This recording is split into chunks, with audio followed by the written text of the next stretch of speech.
araw sa inyo mga kabukid. Tulad po ng sinabi ko sa inyo, dito malapit sa aming bahay ay meron kaming alaga na native pig. Ayan po. At ngayong araw kami po ay, kasi wala nga kaming gripo dito. Dati hinihila lang namin yung hose mula doon sa itaas papunta dito sa baba. Pero ngayon, ayan, naglagay na kami dito ng gripo para nga malinis namin yung loob ng koral. Kasi ito nga ipinagtigilan namin noon ng kambing noon. Kaya talaga ang mga dumi ng kambing ay na-stack pa doon. Bukod doon ay galing doon sa itaas ay pumapasok ang lupa. Papasok ng koral. Yan, ito na yung mga susunod na project namin na aming aayusin. Lalagyan namin, ay aming lilinisin to kasi marumi talaga. Ayan, ito na pa yung native namin. Sabi ko sa asawa ko, medyo tinalian pa niya kasi nakakalusot pa dito sa kulungan na to. Katulad ng isang yun, ayun, nakalabas. Sabi ko sa asawa ko, pag tig-isahin na namin kasi nag-aagawan sila sa pagkain. Ayan, dito namin ilalagay. At lilinisin lang muna namin to para naman maganda yung kanilang kulungan. At sa mga susunod na araw, ay balak namin magtanim dito sa may kilid ng koral kasi sa totoo lang matataba yung lupa dyan. Kasi nung panahon na nagkaroon kami ng nagka-ASF yung baboy namin. Dito kami nagkaroon ng baboy na nagka-ASF. Noon, matagal na. So dito lang namin inilibing yan sa ano na yan, sa bakanting lupa na yan. So, mataba ang lupa dyan bukod sa may mga dumi din ng kambing. Kasi syempre ang tagal namin inalagaan dito ng kambing. Kaya yan, maganda ang lupa dito. May dala akong asin, nagsabog ako ng asin dito. Kasi kung naniniwala kayo sa mga nuno ay madalas po akong manuno dito. Ewan ko po kung maniniwala kayo, pero minsan nagiging dahilan talaga siya ng pagsakit ko ng ulo. Kaya ngayon, hindi ako nagpapawala ng asin at saka bawang sa aking bulsa. Yan, meron na ako ditong kwantas. Medyo nala akong incense at kamangyan. Papausok ako dito mamaya. Ayan. Yan ang aming alagang.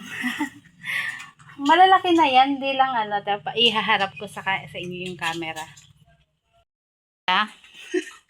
Ano, hindi ka makakain ng husay? Mamaya. Ayusin natin ang inyong kulungan. Tapos dito sa likod dito, marami ditong mga gabi. Kuha ako mamaya. Matagal-tagal na ako hindi nakapagluto ng katawan ng gabi. Mamaya magluluto ako para naman madami-dami ang makain nitong alaga kong biik na to. Yan, malamok. Yan, pang aking lilinisin. Magpapausok muna ako kabukid ng incense at kamangyan. Sabi kasi ng yung last time na nagpagamot ako. Kasi dati na din ako dito. Nagsakit talaga ng sobra yung ulo ko. Tapos nagpa-albularyo ako. Gumaling naman. Tapos, nitong one time, nakapunta naman ako dito. Wala akong baong asin. Nakapagtaga-taga na naman ako doon sa babang yun. Yun, pinagsakta na naman ako ng ulo. Pero dahil nga sobrang lala ng ko doon, pagsakit ng ulo ko, sobrang tamaas din ng BP ko. Bukod doon sa nagpa-albularyo ako, nagpatingin na rin ako sa doktor. Kasi iba yung ramdam ng puso ko noon. Ayun, sabi nung sa albularyo, meron nga. Umano naman nung gabi, bumaba naman talaga. Pero kinabukasan, nagpa-check up pa nga din ako. Sabi nung albularyo sa akin, ay meron nga daw dito. Sabi niya, siguro meron kang nunal na kulay pula. Kasi kaya kaibigin ng mga ganyan, laman lupa. Sabi ko, meron nga akong nunal na pula sa dibdib. Sabi kong gano'n. Sabi niya, kaya ka. So, pinapabili pa nga ako niya ng Saint Benedict. Pero hindi pa ako nakakapunta sa Padre Pio. Doon ako bibili. Tapos, sabi niya, pumunta ako doon sa unang biyernes ng buwan para i-orasyonan niya para yun ang lagi kong suot. Kasi nga, masyado akong ibigin. Kahit pa nung bata pa ako, ganun na talaga. Tapos yun, nung ginabukasan nga, para din makasigurado. Kasi natakot ako, baka kailangan ko na mag-maintenance kasi sobrang taas nga ng BP ko noon. Hindi nagpa-check up ako. Tapos okay naman yung sa dugo. Yun nga lang nakita yung sa puso.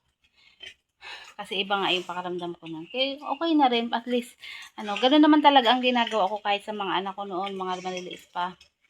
Albularyo muna ako. Tapos, doktor. Pag hindi kinaya albularyo, doktor. Ganun ang ginagawa ko. Wala namang masama kung maniniwala tayo sa ganun. Mga pamahiin or sa mga ganito. Basta respeto na lang sa kalikasan din. Ayan. Kaya ang gawa ko na lang dito, mag-ano ako mamaya. Nagsabog na ako ng asin. Mag-ano na lang ako. Papausok ako ng incense at kamangyan.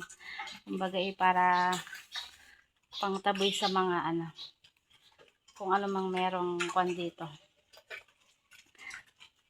So, ayan, mag-ano muna ako ngayon. Magpapausok. Gawa na namin sila. Ayan. Pero yung mga putik, binasa lang muna namin kasi matigas.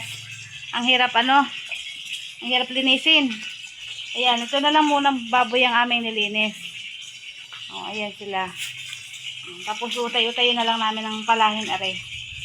Bibili lang muna ako ng bota kasi yung bota ko ay sira na. Yun din kay yung sa asawa ko, sira na din.